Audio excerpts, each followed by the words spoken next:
여러분, 허리나 목 아플 때 흔히 받는 도수치료, 이제는 내 돈을 다 내고 받아야 될지도 모릅니다. 정부의 이번 실손보험 개편안을 보면 우리가 당연하게 생각했던 치료비 보장이 정말 까다로워질 것 같거든요. 오르는 보험료를 줄이면서 내 보장은 확실히 챙길 수 있는 가장 현명한 대책, 지금 바로 알려드릴 테니 오늘 영상 집중해 주시고 꼭 끝까지 시청해 주세요. 지금부터 시작하겠습니다. 5세대 실비 최종안이 확정되었는데요. 핵심은 이거예요. 심하게 아픈 게 아니면 보장 안 해주거나 적게 보상해주겠다 이거거든요. 먼저 5세대 실손보험은 크게 급여와 비급여, 중증과 비중증 이렇게 총 4개 특약으로 나뉘는데요. 급여는 이번 시에는 4세대 실비보장과 똑같은데 차이점은 통원 시 건강보험의 본인부담률을 적용한다는 겁니다. 예를 들어서 통원치료 시 이전에는 급여 항목에서 20% 또는 만원에서 2만원 중 큰 금액만을 빼고 보장해줬는데요. 5세대부터는 건강보험 본인부담률까지 포함해서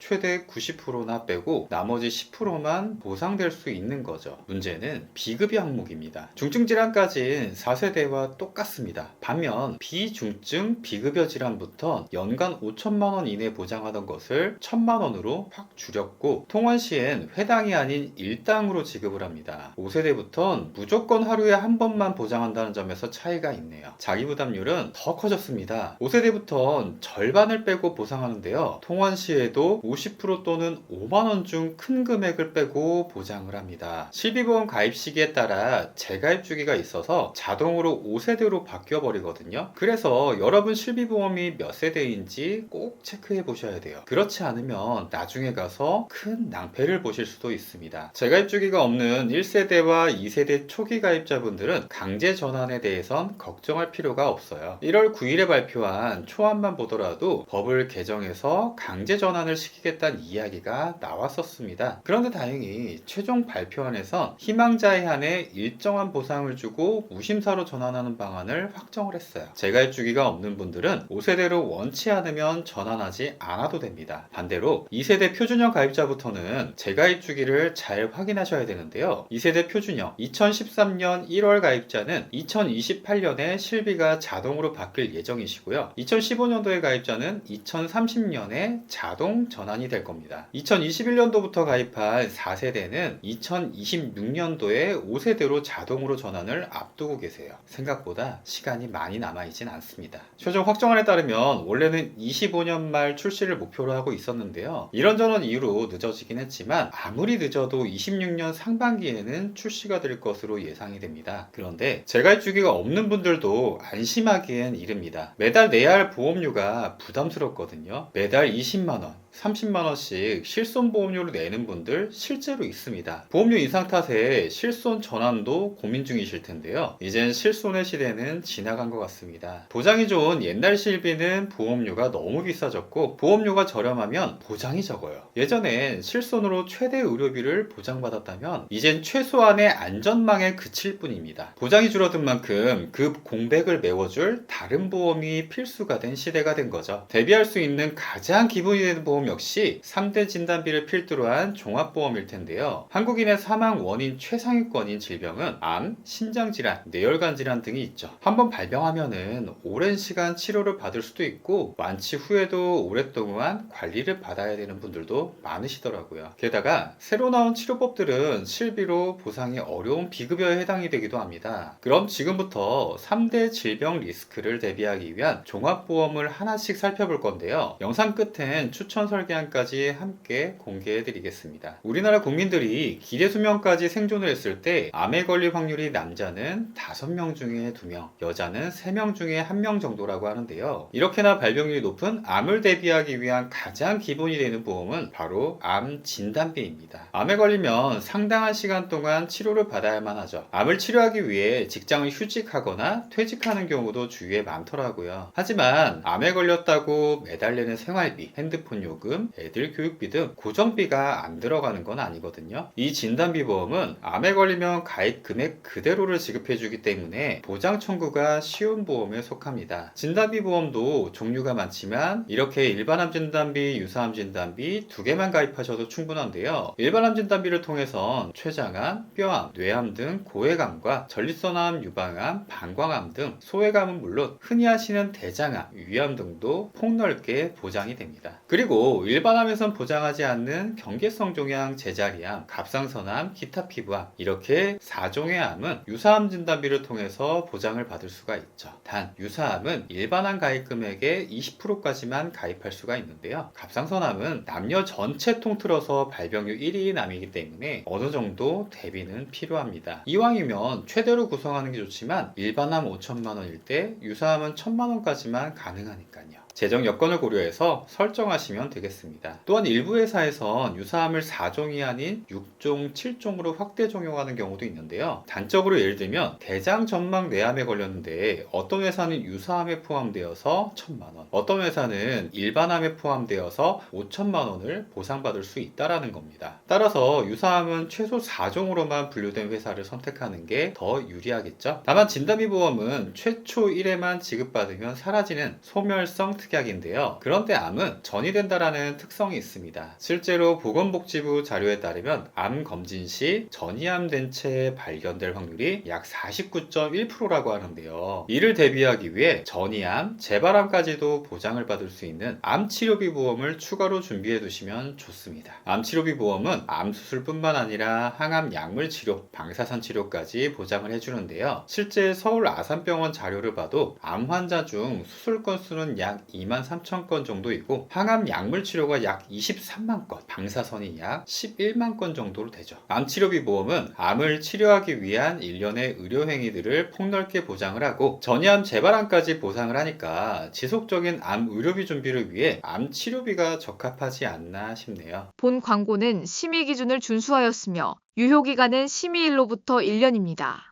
다음은 심장질환입니다. 여러분, 심장질환하면 어떤 질병이 가장 먼저 떠오르세요? 아마 많은 분들이 심근경색을 가장 위험한 질병으로 인식을 하고 계실 겁니다. 심근경색을 포함해서 심장질환을 보장받을 수 있는 보험 역시 진단비 보험이 대표적인데요. 그중 대표적인 진단비가 허혈성 심장질환 진단비 보험입니다. 이 보험은 허혈성 심장질환의 진단 시 가입 금액을 지급해 주는데요. 해당 질환에는 대표적으로 급성 심근경색과 협심증이 있습니다. 이 협심증은 심장에 혈액을 공급하는 관상동맥이 좁아져서 생기는 질병인데요. 좁아지는 질병이기 때문에 어느 정도의 혈류가 공급되긴 하지만 방치될 경우 심근경색으로 이어질 수가 있습니다. 심근경색이 발생하면 심장 근육이 괴사하기 시작하고 이로 인해 높은 사망률과 치료 후 합병증 빈도를 보이는 악명이 높은 질병 중에 하나인데요. 이 두 질병은 22년 환자 수만 102만 명에 달했고 2018년을 대비해서 10대, 20대 등 젊은 층에서도 발병률이 늘어나고 있다고 합니다.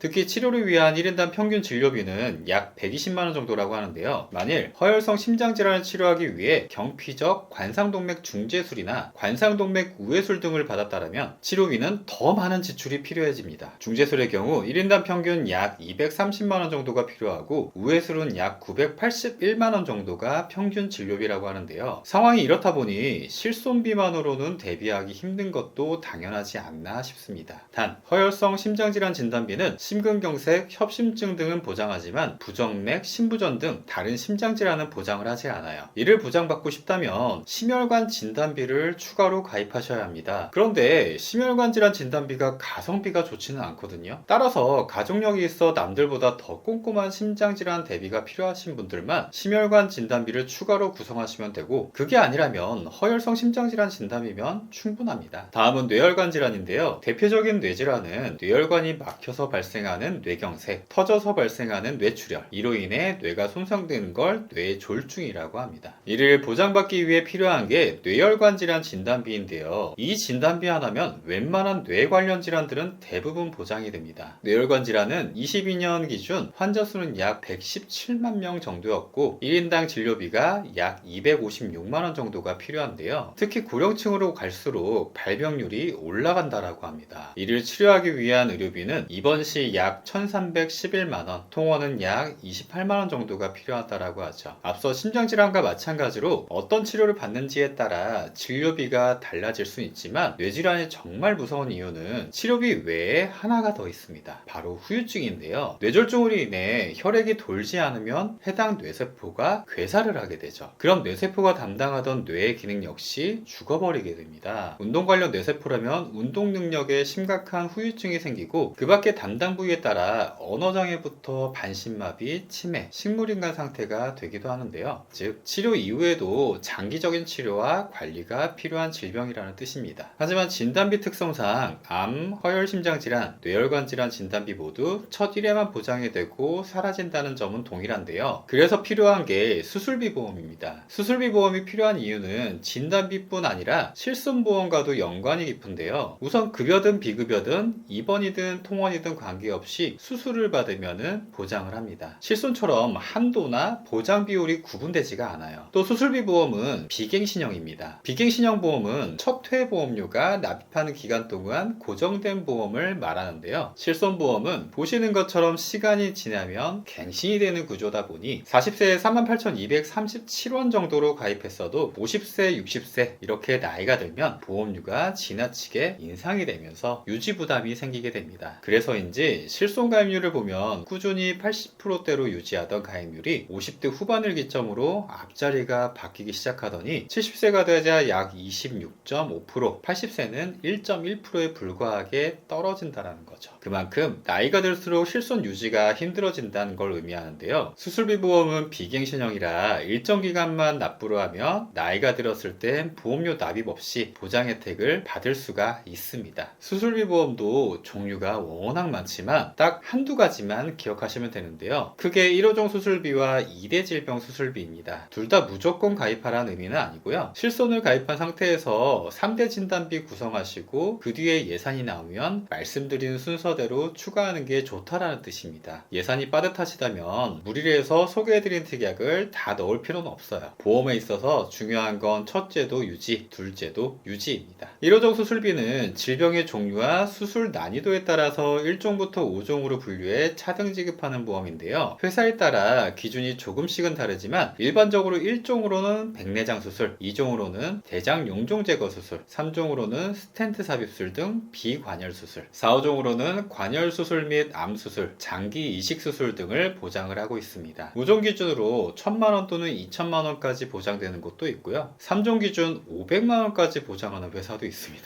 1에서 5종 수술비 보험은 웬만한 수술들은 거의 모두 보장된다고 봐야 되고요. 비갱신형으로 준비가 가능한데 급여, 비급여, 입원, 통원 상관없이 약관상 수술의 정의에 부합만 하면 보장을 해줍니다. 간혹 절제나 절개뿐 아니라 흡인이라든가 천자도 보상해준다면서 7종, 8종, 9종 수술비를 준비하는 분도 계시는데요. 이 보험들은 급여에 대해서만 보장을 하고 비급여는 보장하지 않습니다. 암이든 뇌든 심장이든 중요한 건 비급여 의료비를 대비하는 거예요. 이 3대 질병은 중대질환으로 진단 시 산정 특례 제도를 통해 급여 의료비를 95%를 지원받을 수가 있습니다. 실질적으로 암내심 3대 질병에 대한 급여 의료비 개인 부담은 생각보다 훨씬 적어요. 단 산정 특례 제도는 급여에만 적용되기 때문에 비급여는 준비하지 않으면 무방비 상태가 됩니다. 이를 위해 2대 질병 수술비를 추가로 가입하시면 좋은데요. 이렇게 뇌혈관 질환 진단비, 허혈심장 질환 진단비를 가입하실 때 같은 이름의 수술비로 구성해 주시면 됩니다. 보시는 것처럼 20년 납 90세 만기 45세 남자 1급 기준 2대 질병 수술비 보험료 합쳐서 5,400원 정도로 저렴한데요. 진단비 보험과 달리 이 수술비 보험들은 한 번 지급되고 사라지지 않고 계속해서 반복 지급이 가능합니다. 1,000만원씩 매 수술시마다 반복 지급되니까 장기적인 대비도 가능한 거겠죠. 마지막은 가족 일상 배상 책임 보험인데요. 일상을 살아가다 보면 부주의로 인해 타인의 실체나 재산에 막대한 피해를 입힐 수도 있습니다. 이때 1억 원 한도로 배상 책임을 지원해주는 보험인데요. 우리 집 수도관의 노후로 아랫집에 누수 피해가 발생시켰을 때 자기 부담금 50만원만 지출하면 나머지는 보장을 받을 수 있고 그 외 대물 피해 시 20만원의 자기 부담금만 내면 보장이 가능하고요. 대인 시에는 자기 부담금이 없습니다. 누수같이 심각한 피해를 입힐 수도 있지만 산책 중 우리 강아지가 지나가는 행인에게 경상을 입혔을 때도, 친구의 핸드폰이나 가전기기를 망가뜨렸을 때도 보장됩니다. 또 커피를 쏟아 화상 피해를 입혔을 때 역시 보장이 되죠. 심지어 일상생활 배상 책임을 줄여서 일백책 보험은 피해자와의 합의가 원활하게 이루어지지 않아 민사소송을 진행해야 될 때도 소송 비용 일체와 변호사 비용도 보장을 해주고요. 심지어 가족 중 한 명만 가지고 있어도 같은 거주지에 사는 다른 구성원까지도 함께 보상을 받을 수가 있습니다. 아빠가 가지고 있다면 딸도 아빠의 일배책으로 보장된다라는 거죠. 지금까지 줄어든 실손의 보장을 대체할 수 있는 필수 보험들을 보험료들을 알아봤는데요. 말씀드린 3대 진단비와 수술비, 암치료비, 수술비, 그 외 가성비 특약을 합쳤을 때 연령별 보험료는 이 정도면은 충분합니다. 여기에 실손보험료를 더하시면 최종적인 보험료가 완성이 될 텐데요. 이때 기준은 4세대 실손보험료를 기준으로 보시면 됩니다. 오늘 설계하는 1, 2세대 실손보험을 갖고 계신 분들이 4세대로 전환하면서 발생한 차액으로 종합보험을 구성함으로써 자기부담률을 낮추는 데 있으니까요. 예를 들어 1세대 실손보험료로 30만 원을 내고 있습니다. 4세대로 전환을 하면 3만 원 정도가 된다고 해요. 그럼 27만 원의 차액이 생길 테고 이 차액으로 다른 비갱신형보험을 준비하면 된다라는 의미인 거죠. 비갱신형보험은 실비보험처럼 보험료가 오르지 않고 실비처럼 평생 내야 하는 게 아니라 20년만 내면 만기까지 보장을 받을 수 있으니까요. 보험의 진짜 가치는 가입이 아닌 보상이 필요한 순간에 증명이 됩니다. 저희 보험 매거진은 32개의 보험사의 객관적인 데이터를 바탕으로 여러분의 보험료 부담은 덜고 보장의 든든함은 채워드리고 있습니다. 혹시 과도한 보험료나 부족한 보장 때문에 고민 중이시라면 혼자 답답해하지 마시고 언제든 편하게 의견 나눠주세요. 정교한 분석부터 까다로운 보험금 청구까지 여러분의 든든한 대변인이 되어 끝까지 함께하겠습니다. 오늘 내용이 도움되셨다면 구독과 좋아요 부탁드리고 시청해주셔서 진심으로 감사합니다.